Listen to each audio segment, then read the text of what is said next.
Hello दोस्तों। मेरा नाम समर है और मैं आज फिर एक नई कहानी के साथ आया हूं। कहानी का नाम है सूखे का कहर। राजस्थान की तपती रेत के बीच बसा छोटा सा गांव रत्नपुर हर साल बारिश का इंतजार करता था।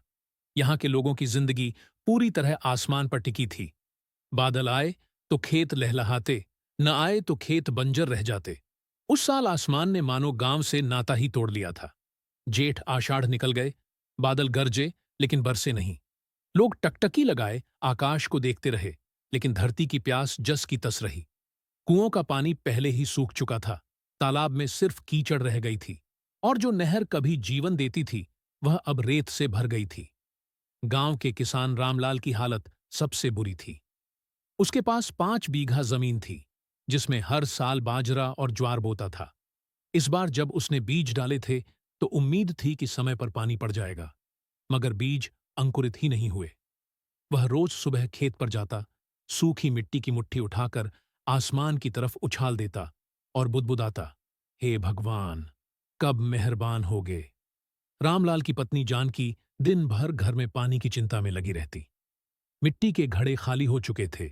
औरतें 4-4 कोस दूर जाकर कुएं से पानी भर लातीं। उस कुएं का पानी भी खारा था, मगर प्यास बुझाने के लिए वही सहारा था। गांव की औरतें सिर पर मटके रखकर लौटतीं। उनके पांव गरम रेत पर जलते, लेकिन चेहरे पर हिम्मत बनी रहती। बच्चे सबसे ज्यादा परेशान थे। दोपहर की धूप में जब वे प्यास से बिलखते तो माएं उन्हें समझातीं, बस थोड़ी देर और सह लो, अभी पानी आ जाएगा। लेकिन वह पानी कब आता, ये किसी को नहीं पता। धीरे धीरे हालात ऐसे बने कि गांव के कई लोग शहर की ओर पलायन करने लगे। कुछ लोग अपने बैलगाड़ियों में परिवार और सामान भरकर निकले। यहां अब जीना मुश्किल है, वे कहते। कम से कम शहर में मजदूरी तो मिल जाएगी। मगर रामलाल ने ठान लिया था कि वह अपना गांव नहीं छोड़ेगा। उसका मन कहता था कि धरती मां को यूं छोड़कर जाना सही नहीं है। एक दिन गांव की चौपाल में सब लोग इकट्ठा हुए। वहां बूढ़े सेठ हरिराम, नौजवान सूरज, औरतें, बच्चे सब बैठे थे। सबके चेहरे पर निराशा साफ झलक रही थी। तभी रामलाल खड़ा हुआ और बोला, भाइयों बहनों, अगर बादल हम पर मेहरबान नहीं है तो क्यों ना हम खुद कोई उपाय करें। क्यों ना हम एक बड़ा तालाब खोदें, ताकि जब भी बारिश हो हर बूंद बचा सके। पहले तो लोग हंस पड़े। कोई बोला, प्यास से शरीर से तालाब कैसे बनेगा। कोई बोला, जब पानी ही नहीं बरसता तो तालाब भरने से क्या होगा। मगर रामलाल ने हिम्मत नहीं हारी।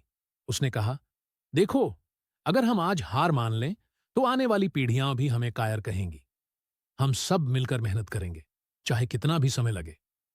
धीरे धीरे उसके शब्दों का असर हुआ। अगले ही दिन गांव के दर्जनों लोग उसके साथ काम पर लग गए।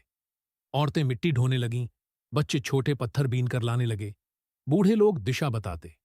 सबकी हथेलियां छिल गईं, पीठ पर दर्द बैठ गया, मगर काम चलता रहा। सूरज सिर पर आग उगलता था, मगर लोग अपने माथे का पसीना पोंछकर फिर फावड़ा चला देते। सप्ताह बीत गए। धीरे धीरे एक गहरा गड्ढा तालाब का आकार लेने लगा। गांव वालों ने पहली बार इतने दिनों बाद मुस्कुराना सीखा। उन्हें महसूस हुआ कि चाहे बादल न बरसें, लेकिन मेहनत से भी उम्मीद की धारा निकल सकती है। इसी दौरान गांव में एक और मुश्किल खड़ी हो गई। पास के कस्बे का साहूकार गांव वालों को कर्ज देने पहुंचा। उसने कहा, मेरे पास अनाज और पानी है, ले जाओ, लेकिन ब्याज 2 गुना लगेगा।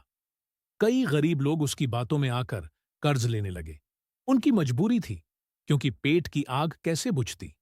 मगर रामलाल ने अपने साथियों को समझाया, भाइयों, ये साहूकार हमें गुलाम बनाना चाहता है। अगर हमने इसकी शर्तें मान लीं तो आने वाली पीढ़ियों तक इसका कर्ज चुकाएंगी। हमें भूख और प्यास सहनी होगी, लेकिन अपने आत्मसम्मान को नहीं गिरने देना। रामलाल की बातें सुनकर कुछ लोगों ने साहूकार को ठुकरा दिया। साहूकार ने गुस्से में कहा, देख लेना, एक दिन तुम सब मेरे पैरों में गिरोगे। लेकिन गांव वाले अपने तालाब के काम में जुटे रहे। फिर सावन का महीना आया। लोग रोज आसमान की तरफ देखते। काले बादल कभी आते, कभी छुट जाते। बच्चे तालाब के किनारे जाकर खेलते और कहते, कब भरोगे पानी से। बूढ़े लोग हाथ जोड़कर प्रार्थना करते। औरतें गीत गातीं कि इंद्रदेव कृपा करो।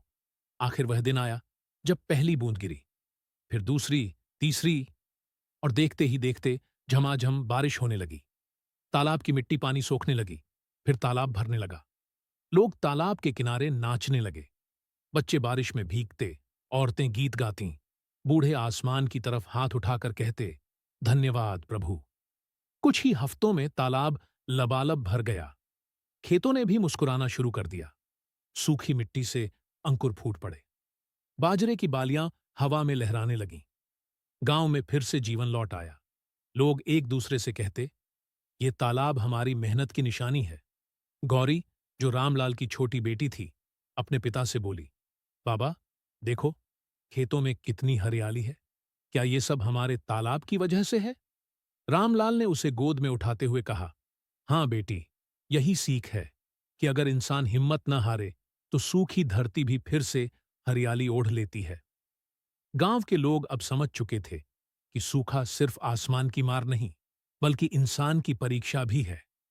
जिसने हार मान ली, वह बर्बाद हो गया, लेकिन जिसने डटकर मेहनत की, उसने धरती को फिर से जीवन दिया।